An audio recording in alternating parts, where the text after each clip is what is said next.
As an addendum to my last video, I wanted to mention that fiber is still going to be 25 grams a day for a woman, 35 grams a day for a man.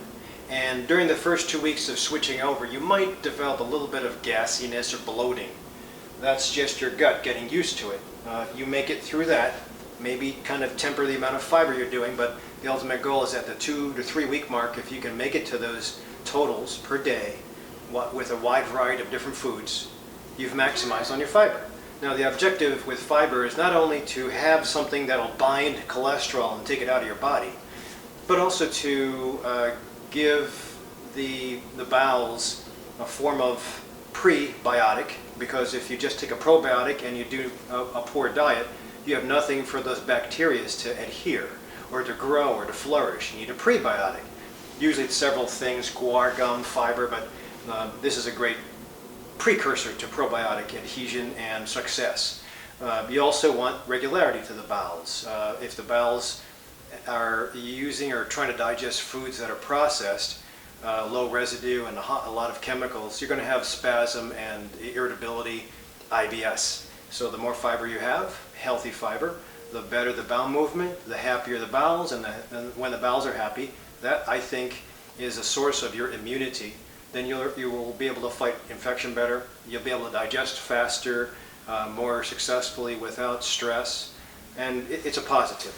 So anyway, I've moved away from bread because of the advice of two of my patients, Bobby and John. And I actually went gluten-free for a short time, and I felt pretty good. But I decided not to go back to bread and to utilize different grains. I bought most of mine through Whole Foods. My favorite is millet. There's also different options. I'm making millet now here. All you have to do really is 1 cup of millet, 2 cups of water. You wash it if you can. You boil and you simmer, and usually about 20 minutes it's done. I like to saute it afterward, all my grains, including rice. White rice, this is a rice cooker. Traditional Filipino households always have a rice cooker, and it makes it a little easier. I sometimes will burn, with my experimenting of food, I'll burn or score the pan. Well, anyway. So be prepared to experiment. Don't use expensive pans or sets, and hopefully you'll get to a point where you know how to make things, and you can prepare everything on a Sunday. Now that's the beauty of a grain. It sits for a while. So we have farro, quinoa, rice, spelt. This is amaranth, forbidden rice. This is wheat berry. So there's a wide variety of different whole grains that you can take advantage of. These are the things that your bread companies will chop down, take some of the good stuff out, and leave it with a little bit of gluten in a form of a sticky bread and or a bread that will sit on the shelves for a long amount of time. If you have to go with a bread, that's fine. It is convenient, especially if you take care of little kids. I don't think kids in the United States like to open up a dish and have a warm lunch. They'd rather have a sandwich, or else other people will make fun of them. So bread is fine, but if you have to go with bread, there is something called Ezekiel bread. Usually you find it in the freezer section, and it is more expensive, but gluten-free. There are also other forms. Udi's is a company that makes a lot of gluten-free options. They are more expensive, but again, if you're going to try to go gluten-free, or you're trying to get sprouted grains, then you're probably better off, because you still keep, when you mix the grains and you create the bread, you'll still be able to keep some of the positive things instead of throwing away the most essential portions of the grain, which is usually what you get with white bread. Even brown bread, or what's called whole grain bread, it really isn't whole grain, it's just brown because of the molasses. So you really have to read the ingredients. The first ingredient is the most, usually the biggest volume, and the last ingredient of all the ingredients is the smallest volume. Always read labels. You have to be used to it. You have to get used to it, and you have to empower yourself. So these are the variety of grains that I use. Typically in our household we have rice. I'm making my own millet now.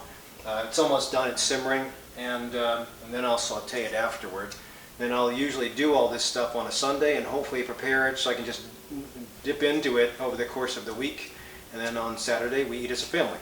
There's also options with fruit and vegetables, and luckily now it's springtime and it's summer, so if I buy local, hopefully the soil in the Chicagoland area is good, but you have to be prepared. Usually it's probably going to be a little bit low on zinc and magnesium, so I still say if you go organic, you might be better off. If you go conventional, just know the Dirty Dozen and the Clean 15 as far as when and where to spend your money. You don't have to buy everything organic. Most of the whole grains that you make will usually be easy. They'll give you different flavors. They'll give you different textures. Again, you probably have to experiment with cooking, making, using your version of the amount of heat that you play with, the amount of water that you mix it in with.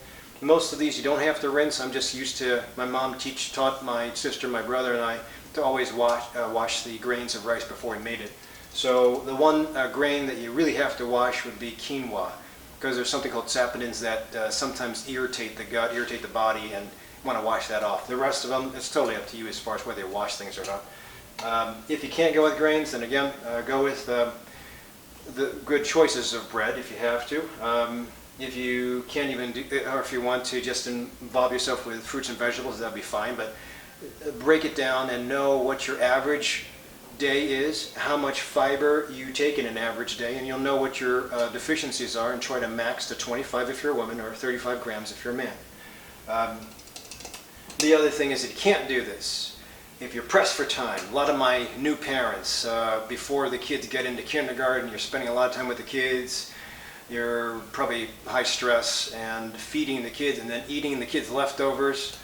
Try as best as you can to watch your weight. Try not to eat the leftovers. Throw them immediately away. Try to teach the kids how to like or taste different foods, make it fun. But if you can't keep up with all this stuff, then I guess you could do fiber substitutes like FiberCon, Metamucil, psyllium, psyllium husks, flaxseed, but those sometimes are insoluble and can't. There's a difference between soluble and insoluble fiber. I don't have enough time to explain it here, but sometimes those brands of fiber, those types of fiber, can give you a lot of bloating. So you got to kind of temper or throttle how much you introduce over the course of that 2 to 3 weeks that you're starting up, just to make sure you don't have your gut gets used to it.